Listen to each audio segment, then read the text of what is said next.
Podcasting is more than just talking, it's listening. BSing with Bob Schmidt. The BS with Bob Schmidt podcast featuring Nita. It's okay. I know it always stresses people out. It's too funny. I used to work with an anchor who would say my name differently every night, and I was like, wow, that is amazing. Like we started to have a lot of fun with it. Well, you know what? I'm just actually going to start the podcast with me screwing up. So, Geeta, how do you pronounce your name? Geeta. Wait, let me try it. Geeta Nadkarni. Is that correct? See, now you did it. Now you did it perfectly because the pressure was off. Exactly. So you're a coach, you're an entrepreneur, and you're an endurance athlete. Let's start with the endurance athlete part. How or why or what brought you to do that? To do that. Well, you know what? It's funny. I think that, so first of all, my definition of athlete is pretty broad because I believe that if you have a body, you're an athlete. It's as simple as that. For me, endurance has really been about a journey. It's a journey of self-discovery. So I'm always looking for ways to dig deeper into what I've got going on because, you know, people tend to look for solutions and answers and stuff, if you will, on the outside. And don't get me wrong, I am no minimalist by any stretch of the imagination. I love my stuff. I actually love gear and enjoy buying fitness equipment and so on and so forth. But for me, the endurance thing really is about how can I go deeper into what I've already got? Because I truly believe, you know, and this applies to business, this applies to life, this certainly applies to physical endurance. You've got a lot more than you think you have. It's just a matter of connecting to that power. And so for me, it's really about that journey of exploration. So just so you know, I've been sort of kind of out of the game a little bit for the last 3 years. So I was pregnant for the first year, and then I had pelvic floor prolapse. Now that we're all friends, and let's just get into this early in the podcast, shall we? Which basically means that your internal organs basically just kind of fall out of your lady parts. Now, yeah, it's intense. I mean, mine wasn't quite that bad. Some women really, really have it bad and they need surgery and so on and so forth. Mine wasn't nearly that bad, but it certainly shook things up. And one of the diagnoses that you receive when something like that happens to you is you can't ever do anything high impact ever again. And when I heard that, I cried, I raged, I swore like a pirate with a flesh wound. I mean, I went through multiple stages of grief. Right. And before I realized that this was somebody else's story that they were applying to me. And I decided that this was not going to be my story. Maybe this was true for other people if they chose to accept that as their reality, but it didn't have to be true for me.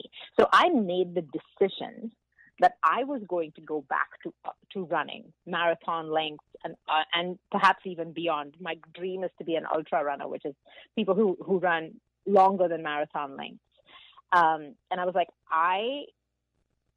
this is who I am. This is what I know. I practiced that knowing deep down. So then it became a matter of, okay, well, how do I do it? It's just a matter of finding the how, and it's a matter of finding the right team to support me towards this goal. And that's exactly what I did. I fired all my healthcare providers, and I worked with specialists and I told them straight up, I was like, hey, look, I'm not your average bear. This is my goal. This is what I know in my bones. I am a runner. I was built to run. I was born to run. I am going to run. So your job is to help me get there. So if you're going to be my healer, I need you to always hold this frame of we're going to get there. We might have to go slow for certain points. I might have to up my exercises at some point. I might have to stop my exercises at some point. But at no point are you allowed to look at me and tell me that this can't be done. Do we have a deal? I'd rather you lie to my face and tell me this can't be done. And they were like, all right. So she became my healthcare provider, and we have worked. It took me 2 years of physio. And just a couple of weekends ago, I started running about 2 months ago. And a couple of weekends ago, I ran 13 miles, and I'm fine. You ran 30 miles the other day? Are you kidding 13, me? 13, yeah. 13. But still, 13 , that's like 13 miles that's a half more. Marathon. That's 13 miles marathon. more than I've run in my life. I'm just going to be honest with you. Woo! Well, it's so the only reason I tell this story is to say that it's endurance athletics is a mindset. It really is. it's more mind than anything. Do you run that then into your entrepreneurial spirit? You run the endurance into 100%. This is what I'm going to do and this is how I'm going to achieve it? Absolutely.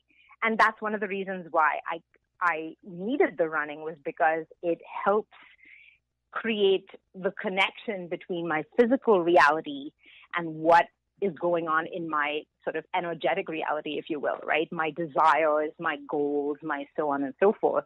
And so what I find is I learn so much because my physical experience of the world is a mirror to my energetic experience of the world. So when I'm running up against a problem where something is taking really freaking long, right? And there's so much of that when you run your own company. There's so much that goes wrong, that doesn't work out, that doesn't stick to the timeline that you had in mind for it, that takes longer, that is harder, that is all of those things. When those things happen, what do you do? And what I find my running practice or my athletic practice has helped me create are default neural pathways. It's like whatever you do habitually becomes your default, right? So if my default is to take a deep breath and say, okay, I know what I know. Now the question is how. Maybe I need to slow down. Maybe I need to readjust. Maybe I need to stop and stretch. Maybe I need to do whatever it is. The more tools I build into my toolkit in that context, the more I can come to any given problem from the state of relaxed knowing. People who are relaxed in that place of relaxed knowing always find an answer, because they don't freak out, they don't panic, they don't make rash decisions, and they don't burn bridges that they absolutely need. Now, is a lot of that like muscle memory then? Because I know that if I practice something 100%. over and over and over again, that that it comes 100%. To you just like, okay, so that that makes sense then. Absolutely. And this is something that I've learned from, I've been lucky enough to be mentored by people who are 9 and 10 figure successful entrepreneurs. Like, they're very successful. And many of them actually, interestingly, are endurance nuts. And I've heard this from so many different people in different ways, but it's this whole idea of train your defaults, train your habits. And so part of it is examining the emotional reactions that you have. And so, when we coach people in our business, so I'm a business coach and I help experts, so coaches, somebody who sells expertise, an entrepreneur, a service provider of some kind, or a consultant, we help them create online programs at premium prices. So they're hitting, 5 and 6 figures a month practically overnight, because they're selling the real thing and not some milestone on the way to the real thing. And the way that we do all of this is we provide both conscious strategy, which is the nuts and bolts of the business. But the biggest benefit of working with us is all of this stuff, right? I don't make you run marathons, but we have other different ways to get you down into your subconscious so that we can pull your subconscious into alignment with what you're trying to consciously create. Okay, well does that make sense, or does that sound kind of weird? No, it does make sense. Well, the weird thing is that when I set up this interview with you originally, there was an email that I got that says the truth about financing a small business. I did it with $300. I know that I sent something back, and we kind of back and forth, and and the stuff that you're talking about now seems to make a lot of sense.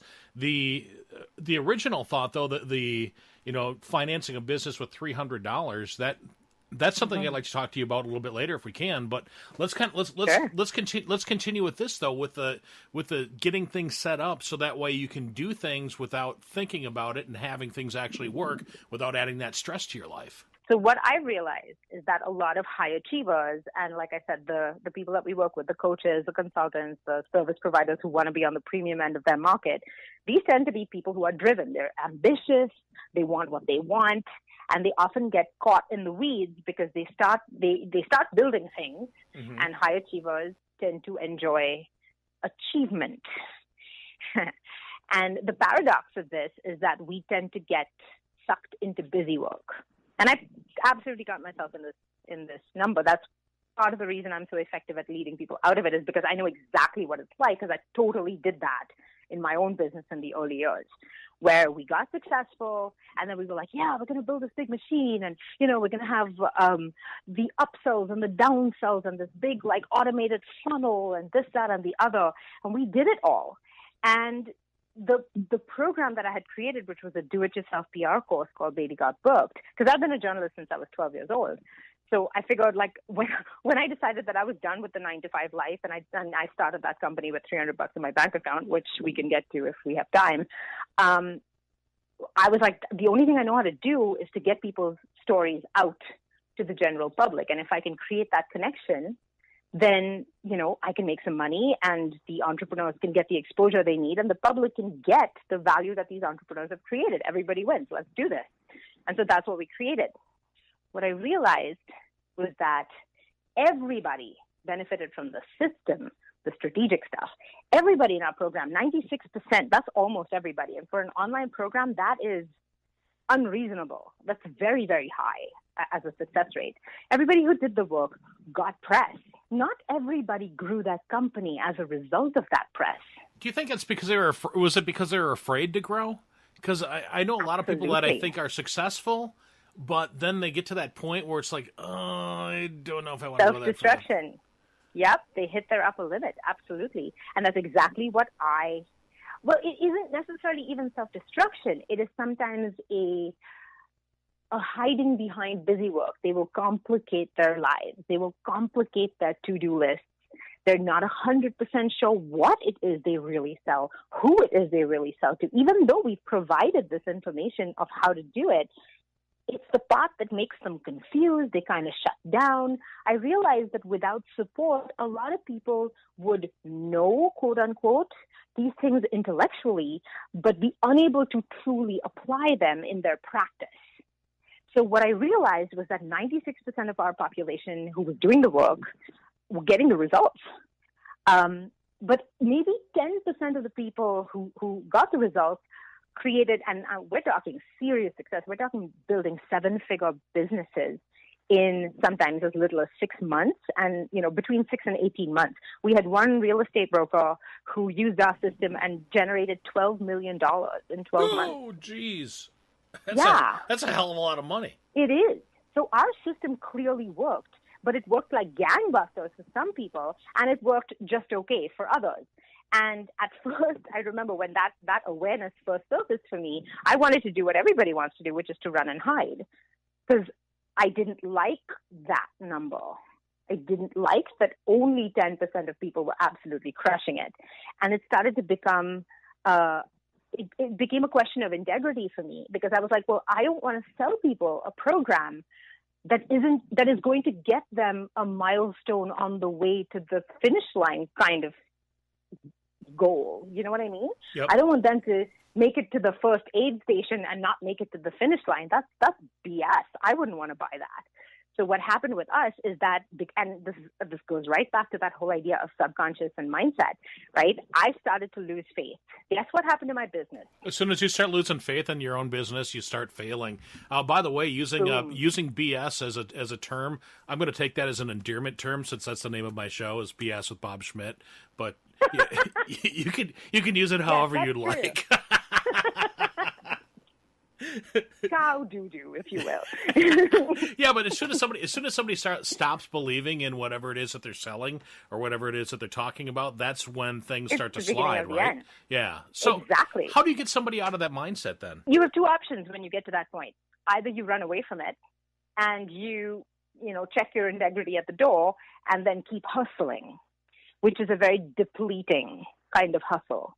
Right? You might get some results in the short term, but it is almost impossible to sustain long term, because I don't believe that we as human beings were created to hustle out of integrity. Hustle is fabulous if it nourishes you. You need it, right? It's like the same thing as overtraining and training in such a way that you're hurting yourself versus training in such a way that you're strengthening yourself. Mm-hmm. That kind of hustle hurts you, short and long term.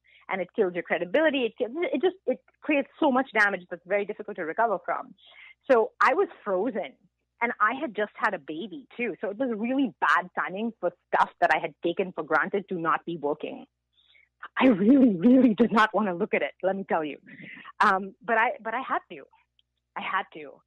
I knew that it was the only way that I would save my business and save my integrity. And I knew that I couldn't create or continue to build something around something that I was beginning to lose faith in. So I did what any self-respecting journalist would do, and I'm sure, Bob, you could relate. I picked up the phone and I called our most successful clients. I just freaking called them and interviewed them to within an inch of their lives. Mm-hmm. And I was like, I need to figure out what the heck you guys are doing with my system that is getting you these kinds of crazy results. What am I missing? What do you have that the rest of us don't? And I realized it boiled down to three simple things. Simple doesn't mean easy. Simple is actually a lot harder than complicated, sorry. Simple is harder than complicated because simple requires clarity. You have to know what you're truly doing in order to be able to cut out the fluff. Well, I would think that that'd be a hard thing to come up with, is to know. It's so funny because I had a couple of beers with a buddy of mine yesterday, and we were talking about his business, and I was able to give him ideas for his business, and then we talked about my business, and he was able to give me ideas about my business, but it seemed to work better giving each other business ideas rather than working on our own ideas. Does that make any sense? Thank you. 100%. And that's exactly why I truly believe that if you want to get anywhere in life, you need a coach. I have multiple coaches in multiple areas of my life. I have a mindset coach that helps me with my mindset and my, deep emotional awareness and that sort of thing. I have multiple physical coaches for the endurance stuff. I have business coaches. So, I pick the aspects of my life that I am most interested in growing, and then I get people to help me see what I'm unable to see. And the simplest way to explain this is try to give yourself a back massage. I can use a door jam for a scratch, but that's exactly right. Like, you can buy some stuff online that you can use, but and you can get some relief from it. It's not to say that we all don't have inherent wisdom. We do, but I don't believe that we were meant to figure this all out alone. And there is this weird cultural sub-story that runs, I think, among entrepreneurs, that you have to be somehow self-made, or that there is some kind of medal that you get for having figured it all out by yourself. And I don't believe that to be true. I believe that it takes a village to raise a child, and it just certainly absolutely takes a village to raise a business. How did you come across this knowledge? How did you realize that I can't do it all myself? I need some help. I need somebody to show me, the way. Grab me by the hand and say, no, Geeta, this is what you need to do. You need to do it this way rather than that way. I'm a parent. Honestly, I was kind of falling apart. This whole thing was falling apart for me right around the time I had my second baby, right? And I'm on top of everything, like, I have high standards for myself as a parent. So here I am, like, breastfeeding and, waking up 700 million times a night and so on and so forth. So I literally it really was a very interesting and very, very challenging period of my life where things were beginning to unravel. And I had to lean into the discomfort of it, which is, I think, a skill that I picked up, again, in my physical body. I gave birth at home, so I had my second kid at home. There is a leaning into the discomfort. The more you resist the discomfort, the pain of childbirth, the more it hurts, the more it rips you apart, the bigger it gets. And that's true with any kind of discomfort. It's not just physical discomfort. It's the same thing with fear. It's the same thing with anger. It's the same thing with betrayal or jealousy or any of the things that we don't allow ourselves to feel. And this is, again, something that I had a pattern of not allowing myself to do. Like, I'm one of those happy, sappy, optimistic people, and I'm like a rah, like, no matter what, we're going to do it. I used to be that guy.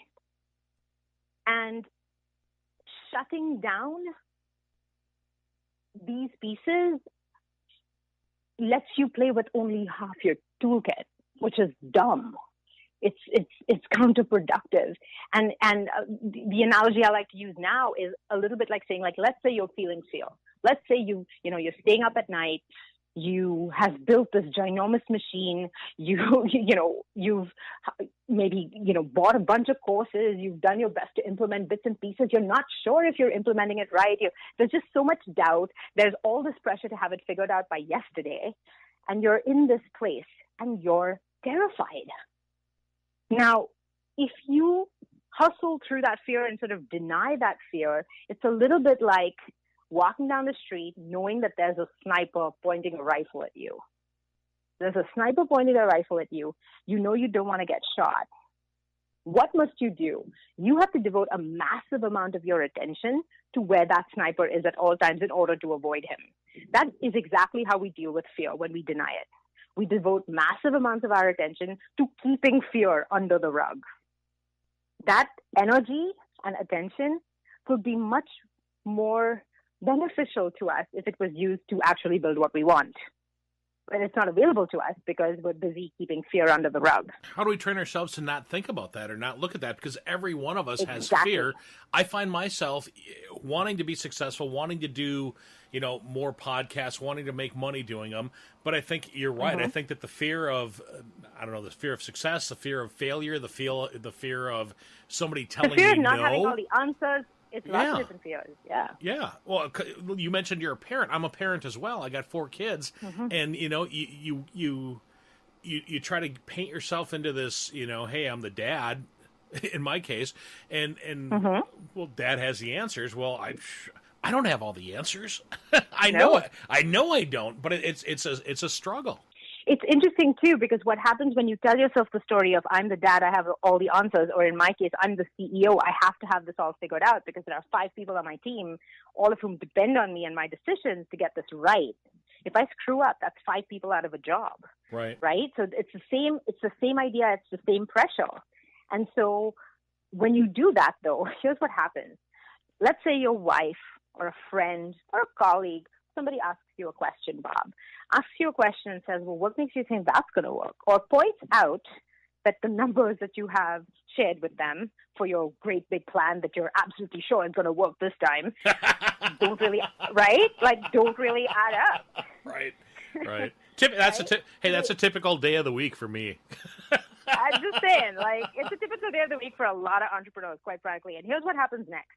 So somebody points out that, well, there's a giant hole in the middle of all of this, and the numbers don't add up, and none of this makes sense, and you missed out this huge piece of a puzzle. At that point, what's going to happen is they've basically ripped the rug out, not from under your feet, but from over the fear that you had been burying. So what you tend to experience, or what most of us tend to experience, is this state of being massively triggered. This is going to create fights with spouses. This is going to create fights and a sense of alienation from the people around us who most actually want to help us. We cannot accept their help because their help feels very threatening to us. And so it confirms the story of I'm alone, I need to have this figured out, and oh my God, nobody is on my team. You see how that continues to confirm itself, and then you make even more rash decisions. You stop talking to people about it, so no one is allowed to show you how mistaken you might be, or which parts of your back you might have forgotten to massage in order to release the pain you're in, etc. And you get deeper and deeper into your stuckness. That's what happens. Do you think that most people, because you mentioned you go talk to these people, whatever, you think that most people want to help you? You think that, if I went up to, you mentioned a 7-figure or 6-figure entrepreneur, that they'd want to help? Yes, I believe that. That's my core belief. And I'll tell you something. If my core belief is that most people genuinely want to help me, then that is absolutely what I will find in my life, because that is what I'm looking for. I just had a conversation with Mae McCarthy a couple of weeks ago. She was one of my podcast guests. She wrote the book, The Gratitude Formula, and that's a lot of what she talked about in the podcast, is that the things that you want, the things that you wish for, the things that you work toward are the things that happen in your life. Yeah. It's crazy. It goes against everything that people think, though. I mean, cause absolutely. We're acculturated to censor ourselves. We're acculturated to, think about even some of the messages that we send our children, or that we may have received as children, where it's like, stop crying, don't yell, don't be mad, be grateful, blah, blah, blah. And it's like, don't be mad. I'm like, you can't tell somebody to deny their emotions. So what we try to do it, right? But that's what it is. Yeah. And then over time, you sort of absorb these messages, and you start. So not only do you have zero control over when you're mad, obviously you will be mad. The worst thing is when people who genuinely have a ton of control will bury the madness. They will stop feeling it. It is there. They have lost connection to it. By losing connection to this, they are now no longer able to connect to other people. Interesting. Right? This robs us of our ability. So the fact of the matter is we're messy, emotional creatures. And so one of the things we build in our program is that place of emotional resilience. And by helping people go down and examine each person who comes into our program, we work with them. The first thing we do is we get them an appointment with our mindset coach who also practices hypnotherapy and other mindset techniques. So he's a multidisciplinary guy. So what we do is we get people into the state of deep relaxation, and then we look at what are their core limiting beliefs, because your core limiting beliefs, Bob, might be different from mine. And that means that you're going to hear the strategies, i.e. the systems aspect of our business teaching, differently from me, because your lens is different. Certain things won't make sense to you. Certain things you'll get confused by, or you'll think you've implemented them, but you haven't really implemented them, et cetera, et cetera. If we don't first help you raise your awareness and give you tools when other people are raising your awareness, like your wife who asks you, hey, Bob, how does this even make sense? Like, that's only going to work out to $600 a month. Like, that's not any kind of money. When she says something like that, if you have the tools to see that as, wow, she's raising this, and if I'm feeling triggered, this means that I had this story inside me all along. I had buried it. Now I can come from a place of gratitude to her to say, oh my God, you're right. You know what? I'm scared about this. I'm scared that I don't know what I'm doing. This is going to pull you closer together. It's going to create more harmony. So a side effect of a lot of the work that we do, we help.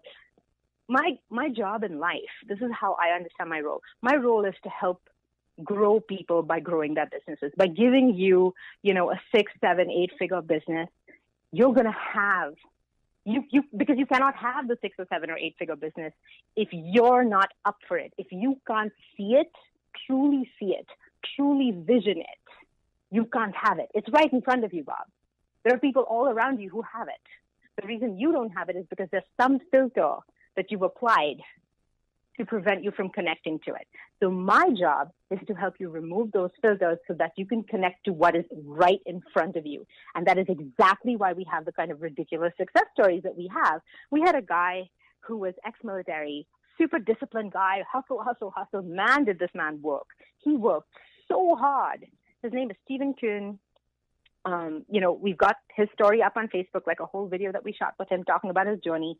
When he came to us, he had been an offline consultant making roughly roughly 5 figures a month. So 10 to 15K in his offline consulting world. But then he got married, he had small children, and he decided, I can't be flying out 4 days a week. I can't be gone from my family most of the week. I can't do it. So he tried to create a business online. He built an audience, and he was putting out content and more content and more content. This man, like I said, he worked super duper hard, and he was so mad. He was so frustrated because nobody bought. Nobody bought what he had to sell.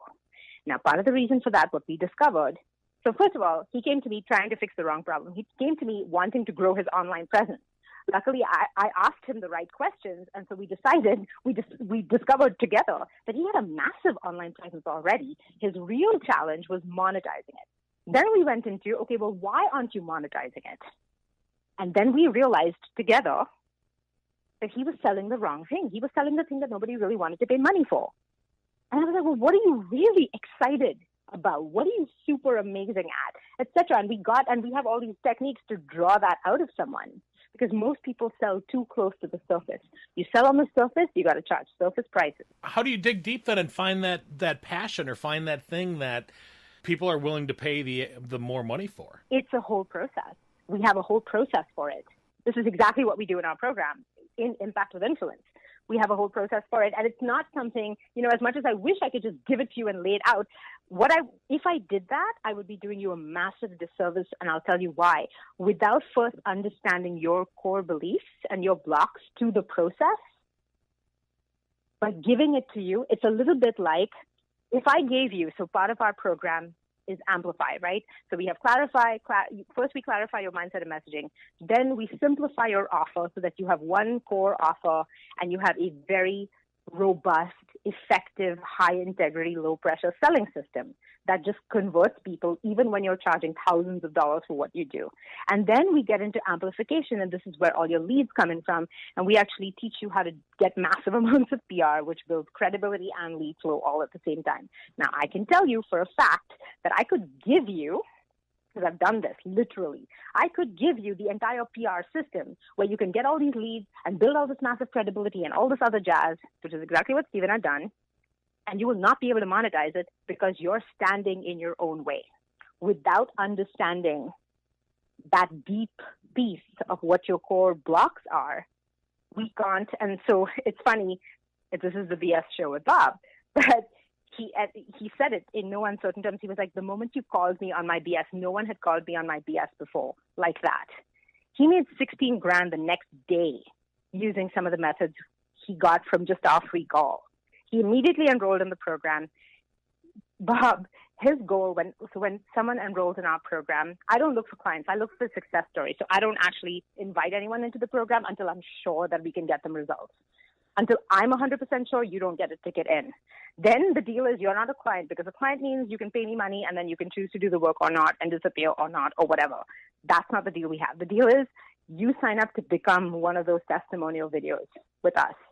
That is who you are. That is the knowing with which we go in. And that is the support, that is the level at which we play. So he agreed to that. And when he said that, he was like, so, if I were to pick I asked him, I was like, if you were to pick a wild, audacious goal for how much money you'd like to make over the next 8 weeks while you're in the program, what would it be? So he says, 80K. I was like, all right, let's make it 100. And I said, why? Why do you want the 100K? He was like, well, I promised my wife 5 years ago that I wanted to buy her this big house with a huge backyard, close to schools, blah, blah, blah. They live in Berlin, or in Budapest, actually, on the border. And he just kind of threw that number out there, and he was like, no, but it's the house. This is really important to me. Do you think I'll be able to buy the house by the end of the year? 8 weeks later, Bob, Steven put $100,000 down payment in cash on his dream house. He has never made that kind of money before. I'm a radio guy. I'd be okay with $100,000 over the next 5 years. I'm kidding. Well, maybe you need to set your sights. No, but seriously, sometimes it's because people play too small. Yeah. They're no longer energized by their goals. Right. This was a scary but exciting goal for him. He has zero clue how to do it. He had been wanting to do it for multiple years. But what we did was we went in and we took all the blocks away in his way, and then we gave him systems with which to replace the blocks. I'll tell you what. Both those pieces are important. Those pieces are important. Real quick, how does somebody get a hold of you, Geeta? So the easiest way, and to get a taste of the system and see if it applies to you and resonates for you, would be to go to impactwithinfluence.com/masterclass. impactwithinfluence.com/masterclass.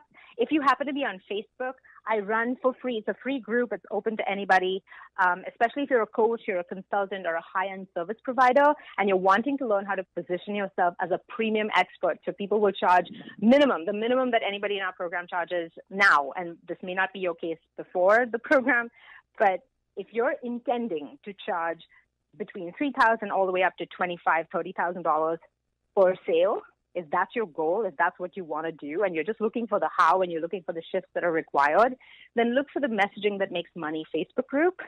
Like I said, it's free and open to the public. We're happy to help you get there. We'll have multiple links for resources that that you can use to expand your thinking so that you can start to see what's really possible and what's already in front of you. Impactwithinfluence.com for more information. Geeta Nadkarni is my guest on the BS with Bob Schmidt podcast. You know what? I'm going to do something different that I haven't done before in the BS with Bob Schmidt podcast. I'm going to stop us right now. I'm going to continue us rolling, and we're going to continue this conversation into next week's podcast, if that's okay with you. Sounds great. I'm in.